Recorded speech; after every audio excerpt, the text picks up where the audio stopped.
Every night around 7 p.m., the door to my dimly lit bedroom creaked open. My dad always entered with a glass of water and 2 white pills, his footsteps soft, measured, as if he was afraid of waking something. "Time for your medicine, Sarah," he'd say gently. I swallowed the pills without question. The bitter taste clung to my throat as they slid down. Then the drowsiness would set in as he sat and watched me. "You're on the road to recovery now. Soon you'll get to go to college," he would say. I would feel myself nodding off, dreaming about the future life waiting for me. The next day was always the same. Endless tests, blood drawn like ritual offerings, nurses plunging needles into my skin, while my dad talked about my health and future treatments. My dad analyzed my blood for hours, believing it held the answers we needed. I trusted him, he was my dad, and then Emily arrived. She was different from the other nurses. Most of the other nurses had faded into the background, their faces blurring together in the shadows. But Emily was sharp, alive. Her eyes were deep and warm. "Hello, Sarah," she said the first time we met, adjusting my blanket. "How are you feeling today?" "The same," I said weakly. Emily stayed in the room longer than the others. She waited until we were alone one night, then asked me a question no one else ever had. "Do you ever wonder why you need these pills?" she asked one night, her voice calm but probing. "They are helping me get better," I said confidently. Her gaze softened and she gave me a smile, but it was an odd smile, almost sad. "Maybe," she said before moving on. From that day forward, the questions grew louder in my mind. Why did I need the pills? What was wrong with me? One stormy night, Emily stayed even longer than usual. Thunder rumbled in the distance, rain drumming furiously against the window. There was an odd calmness inside. It almost felt like the house itself was holding its breath. "Sarah," Emily whispered, leaning closer to me, her face more intense than ever. "You're not sick. You've never been sick." "What?" "My dad says I would die without my treatments." "He's lying to you," she snapped back, her voice almost a whisper, but still urgent.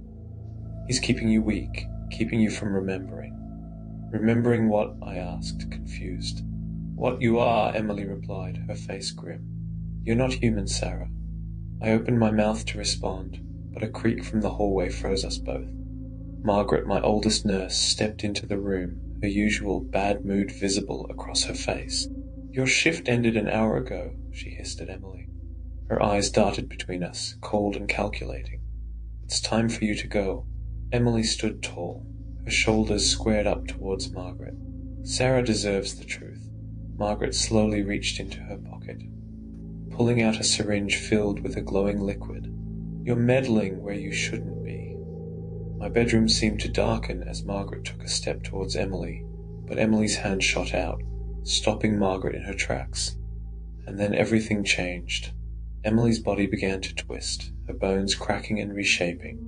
Her skin rippled as her form expanded, her once human face distorted into something monstrous, both hulking and terrifying. Long claws sprouted from her hands, and her teeth, now sharp and glinting in the dim light. Her eyes remained locked on Margaret, with an intensity that chilled me to the core. Margaret stumbled backwards, her eyes in disbelief. What are you?" Emily let out a low growl before lunging at her, faster than I could have imagined. She slammed Margaret against the wall with such force that pictures hanging on the wall fell to the ground.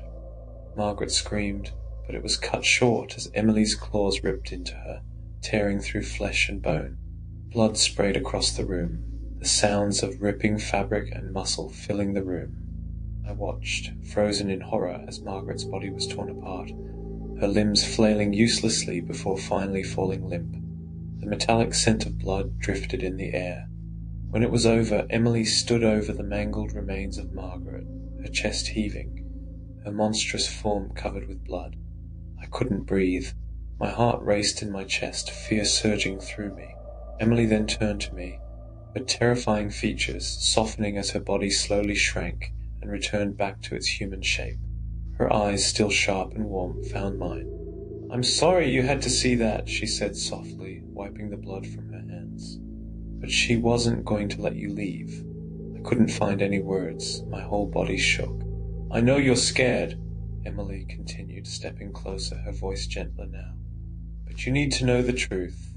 You're yokai, Sarah. That's why Edison has been giving you those pills, drawing your blood. He's been using your blood for transfusions to keep himself and his friends young. Yokai, I asked. We're not from here, you must trust me. The world tilted. My mind was reeling. Yokai. My dad was stealing my blood? Nothing made sense, and yet it felt right. Like a piece of a puzzle finally clicking into place. Edison's not your real father. You were taken from your real family in Japan, Emily continued, pulling a small wooden charm from her pocket. It was a small raccoon, intricately carved from dark wood. I have been searching for you ever since.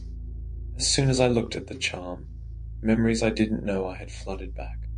I was running through forests and changing into anything I could imagine. You are Tanuki, and I am Kitsune. I am Tanuki. She nodded. We are both yokai, you must remember. Feel it, she said. We have been great friends since we came to being.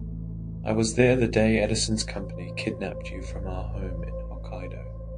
Emily held up her left arm and pulled up her sleeve, revealing a deep, jagged scar. They almost got me too, she said. My hands trembled as I clutched the edge of the bed, gasping for air.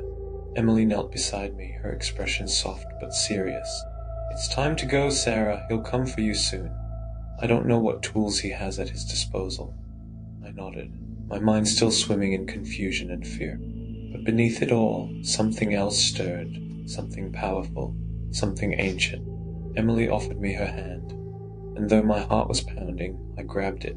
I could feel the strength returning to my body, strength I didn't know I had. She helped pull me up out of the bed. We stepped out through the window into the night together, leaving the only life I knew behind. I knew it would take time to remember my life before captivity. The storm outside was raging, but I wasn't afraid. I was something else, something more.